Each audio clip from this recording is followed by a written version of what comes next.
बहुत समय पहले की बात है। सुंदरबन नम के जंगल में राजू चिड़ा अपनी पत्नी रानी चिड़िया के साथ रहा करता था। राजू एक गरीब किसान था। एक बार जंगल में अकाल पड़ा। सुनिए, घर में खाने का सारा सामान खत्म हो चुका है। जंगल के ज्यादातर लोग धीरे धीरे शहर की ओर चले गए हैं। क्यों ना हम भी शहर की ओर चले? शायद वहाँ पर कुछ काम मिल जाए। बात तो तुम सही कह रही हो, लेकिन हम शहर में किसके पास जाएंगे? कौन हमें वहां पर काम देगा? मुझे तो कोई काम भी नहीं आता है। कोई बात नहीं, आपके बड़े भैया वहाँ पर रहते हैं। हम उनके पास चलते हैं, शायद वो हमें कुछ काम दिलवा दे। हाँ, तुम सही कह रही हो। हम लोग कल सुबह सुबह चलते हैं। राजू और रानी शहर पहुंच जाते हैं, उनके बड़े भैया के घर पर। आओ राजू और रानी, कैसे हो तुम दोनों? बहुत दिनों बाद गांव से शहर की तरफ आए हो। तुम तो मुझे पूरी तरह से भूल ही गए थे। नहीं भैया, असल में गांव में अकल पड़ गया है। और आप तो जानते हैं कि मेरे आर्थिक हालात वैसे भी कोई बहुत अच्छी नहीं है। तो मुझे आप शहर में कुछ काम क्यों नहीं दिलवा देते हैं? राजू, तुम क्या कर सकते हो? तुम्हें तो खेती के अलावा कुछ करना भी नहीं आता है। राजू और रानी निराश हो जाते हैं। अगले दिन वो बाजार की ओर निकलते हैं। बाजार में, सुनिए, मैंने यहाँ पर देखा है कि लोग खाने पीने के बहुत शौकीन हैं। क्यों ना हम भी कुछ खाने का व्यापार शुरू कर दें? राजू और रानी दोनों ही ये बात शाम को बड़े भैया को बताते हैं। राजू का बड़ा भाई उनके सारी बात सुनता है। उसी रात सोते समय, रानी, ये बताओ कि हमारे पास पैसे तो बहुत नहीं है। हम काम कैसे शुरू करेंगे?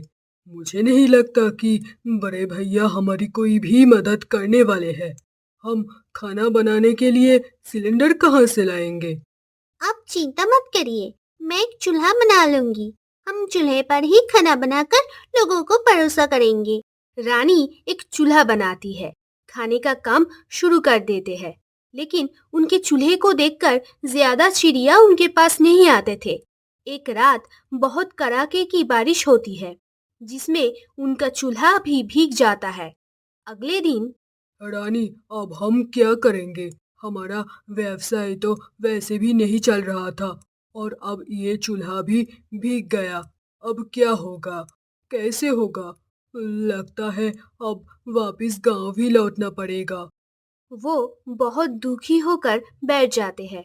तभी वहां पर एक बूढ़ी चील निकलती है। क्या हुआ मेरे बच्चों? तुम ऐसे दुखी क्यों बैठे हो? राजू और रानी उस बुढ़िया को सारी बात बताते हैं। तुम लोग चिंता मत करो, ये मेरे पास कुछ मिट्टी है, तुम इससे अपने लिए चूल्हा बना लो। रानी वो मिट्टी लेती है और उस मिट्टी से चूल्हा बनाती है। लेकिन राजू का मन उस शहर से हट जाता है। सुनिए, चूल्हा तो बन गया, लेकिन हमारे पास लकड़ियाँ नहीं है, और बिना लकड़ियों के तो चूल्हा बेकार है। मेरे पास अभी लकड़ी खरीदने की पैसे भी नहीं है। तभी बाहर से कुछ आवाज आते हैं। अरे भाई, दुकान पर कोई है कि नहीं खाना देने के लिए? वहाँ कुछ ग्राहक खड़े होते हैं। वो दोनों ग्राहकों को देखकर अपना अपना मुंह देखते हैं और उन ग्राहकों से मना कर देते हैं कि वो उन्हें खाना नहीं दे पाएंगे।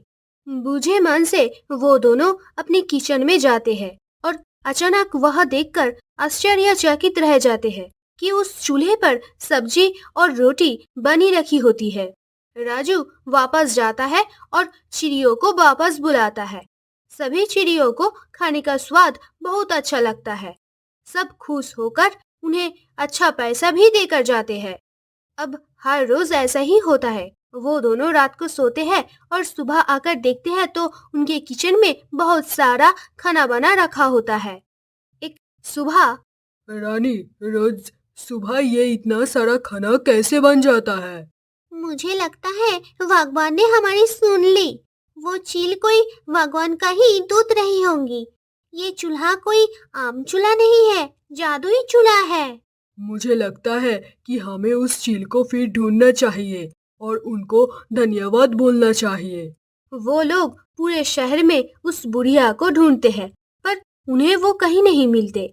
धीरे धीरे उनके खाने का स्वाद भी बदल गया और अब वो दोनों बहुत मजे से रहने लगे। उनका होटल अब एक बहुत बड़े रेस्टोरेंट में बदल चुका था। वो आज भी गरीबों को खाना मुफ्त में खिलाते हैं।